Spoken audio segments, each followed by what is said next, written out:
Hey everyone, Corey from CJ's Classic Truck here, and today we have a gauge cluster from Intellitronix, and we're going to show you how to install it on the Chevy C10. So today we have this awesome gauge cluster from Intellitronix, and it's going to come in two different options, one being your digital and the other being the analog like we have here with us today. Now it's going to have your normal features such as your speedometer, your tachometer, coolant gauge, oil pressure gauge, and all that. But the cool thing about this gauge cluster is actually going to include your 0 to 60 times, quarter-mile times, and even a top speed as well, all in the touch of a button. With this kit, it is going to include some wiring, but the most important part is going to include new sensors. These new sensors are going to be able to make everything as accurate as possible for you. So let's jump into the install and check it out.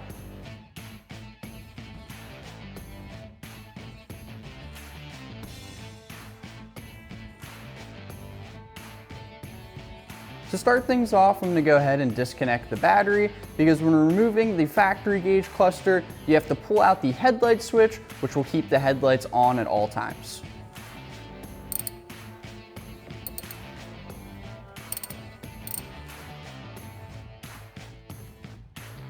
Next part of the process is actually removing the factory gauge cluster. So to start that off, we're going to remove the headlight switch and the wiper blade switch, and then the screws that actually hold in the gauge cluster.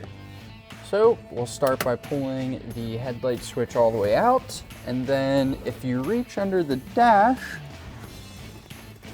you'll want to reach for the box, and you can kind of see the actual headlight switch move, so that's how you know you got the right one. And then on top, there's a button. Push that button in and pull your headlight switch out. For the wiper side, we're going to go ahead and grab a small flathead, and there's going to be a set screw that you'll want to loosen. It's basically just right under the knob here. And then as you loosen it, you should be able to pull it right off. And then now we'll remove the 6 screws that actually hold on the cluster.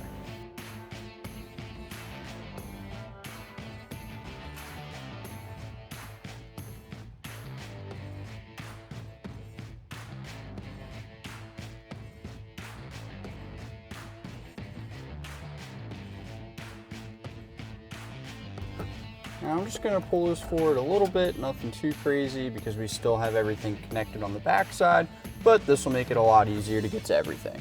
All right, now that we are behind the dash, we're going to go ahead and start disconnecting some of these lines. First, we're going to start off with the oil pressure line here. So just grab your 5/16 wrench and a rag because you might have a little bit of oil coming off with it when you're taking it out. All right, so now we can go ahead and disconnect the speedo cable, which should just be hand tight. Now we'll go ahead and disconnect the wiring harness from the back side of the cluster. And then since we do have an automatic, we'll disconnect this bulb here, which illuminates the shift selector. And then we should be able to pull the cluster out. All right, so let's go ahead and get this cluster out of the way.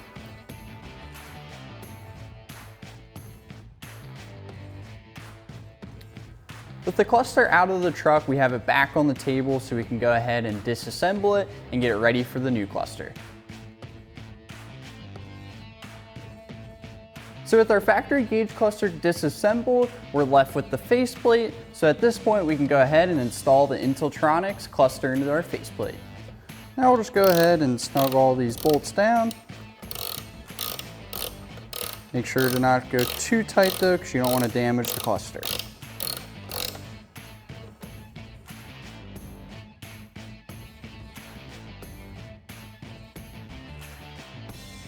Now with the Intellitronix cluster installed into the faceplate, we're good to go ahead and start throwing this back into the truck and then start wiring up all of our new sensors. All right, so we're gonna go ahead and remove our coolant temp sensor sending unit down here.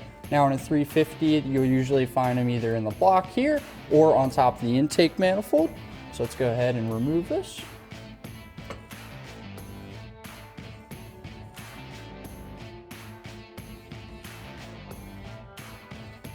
And make sure you have a drip pan underneath because you are going to lose a little bit of coolant.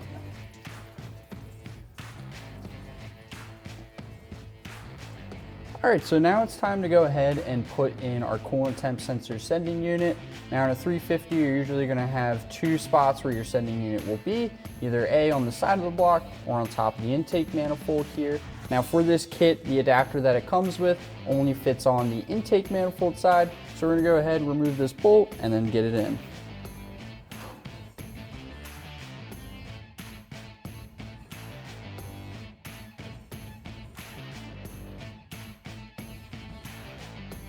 But as I was taking this bolt out, I found out quickly that I actually needed to remove our upper radiator hose. So I went ahead and did that. Now we can get this out of the way. So this is our adapter from the kit. We're just gonna go ahead and thread this guy on in there. And once you have it hand tightened, you can go ahead and crank it down with your wrench.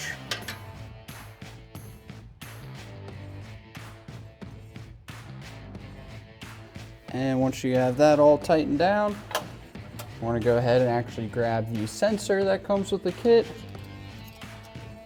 Thread this guy in by hand. And once you have it tight, go ahead and tighten it down the rest of the way. So like I was saying, you're going to want to tighten down the coolant sensor sending unit into the adapter. Now we did find that our thermostat housing was getting in the way of the sensor. So what we did for now is we removed it. We'll correct it at a later date, but let's get this snugged up.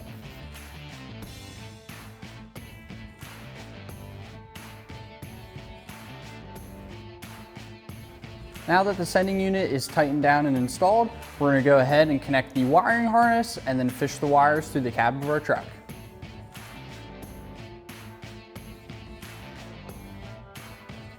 So after you get your coolant sensor all installed and the wires ran into the cab, it's time to go on to your next sensor. For us, we're going to be doing the speed sensor. So I got the front end of the truck jacked up. We're going to crawl under, remove the old one, and install this new one. So this is our factory speed sensor here on the transmission. This is going to be hand tight. Just go ahead and loosen this guy up. Now you're going to grab your new sensor here.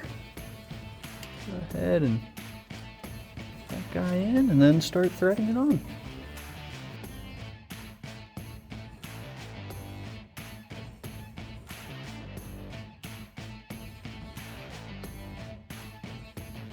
All right, and then once it's tight, you can go ahead and route your wires back up through the cab.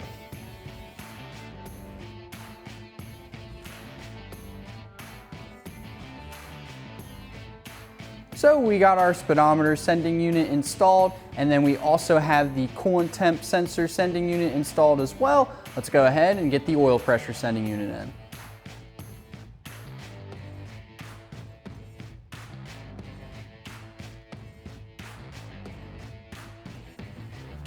So after we got our bolt removed out of the side of the block here, we did notice that our sending unit didn't fit in there correctly. So we went ahead and put an extension on here, which you can find on our website.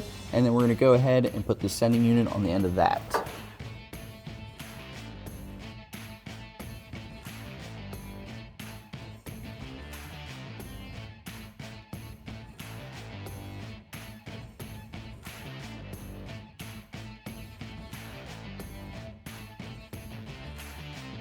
Now that we have our sending unit all tightened down, we're going to go ahead and install the wires to the sending unit and then into the cab of the truck.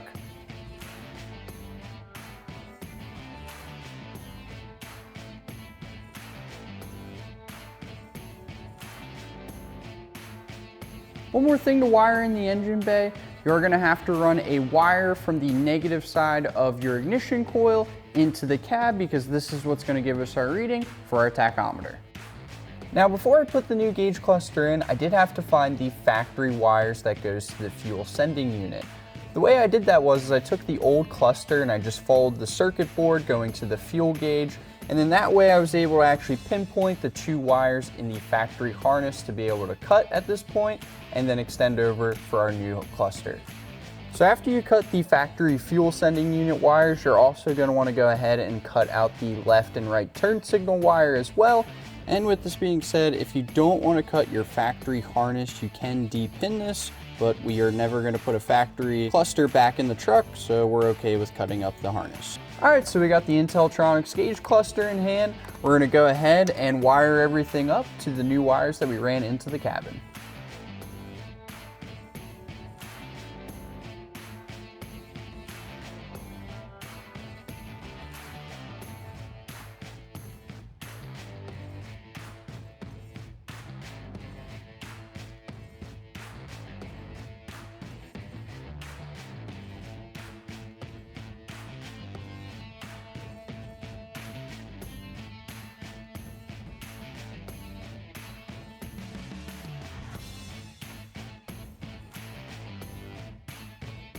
Alright, so we got the fuel gauge all wired in. Now we are going to move on to the turn signals.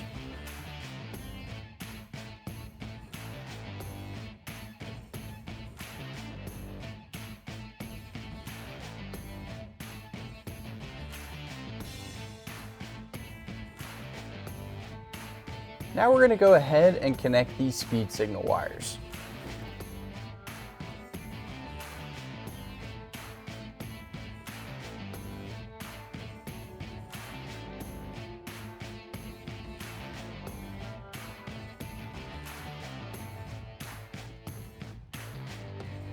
Now we're going to go ahead and wire in the tachometer, which is going to be the green wire on your Intellitronix wiring harness.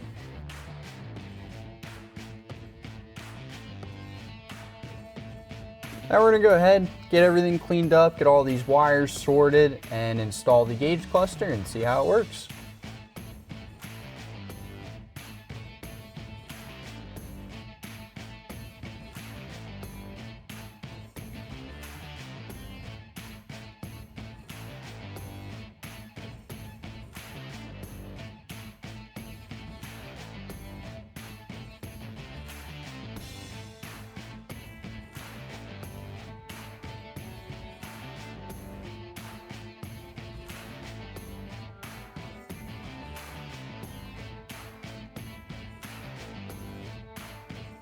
So we got the battery hooked up. We're going to go ahead and turn the accessories on to see how it works. Now I cannot start the truck due to the water neck problem that we were running into, but we'll take care of that another day. Let's check this out.